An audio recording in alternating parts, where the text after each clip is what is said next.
కొంతమంది నాయకుల్లో ఒక తపన ఉంటుంది. ఎన్టీ రామారావు గారు 82లో పార్టీ పెట్టారు.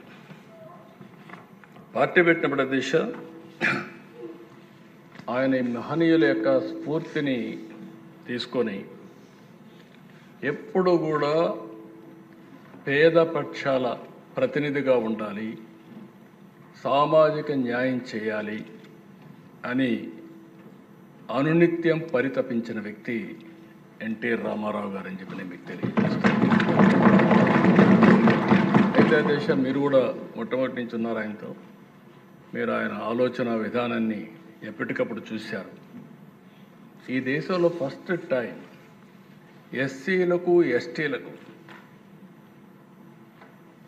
50% ఇండ్లు రిజర్వేషన్ చేయాలని నిర్ణయించిన వ్యక్తి ఎన్టీ రామారావు గారు.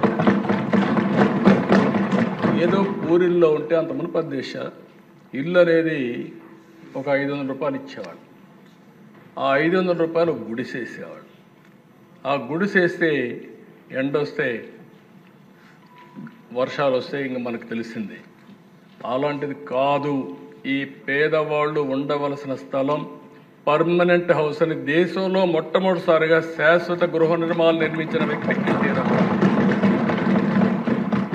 ఇంకో పక్కన దిశ ఆయన ఆలోచించిన విధానం మనం ఆ రోజు చూస్తే పేద పిల్లలు చదువుకోవడానికి చాలా అవస్థపడుతున్నారు, అందులో ఎస్సీ ఎస్టీ పిల్లలు ఇంకా ఎక్కువ అవస్థపడుతున్నారని ఫస్ట్ టైం ఈ దేశంలో సోషల్ వెల్ఫేర్ రెసిడెన్షియల్ స్కూల్స్ పెట్టిన ఏకైక వ్యక్తిని తమ్ముతారని.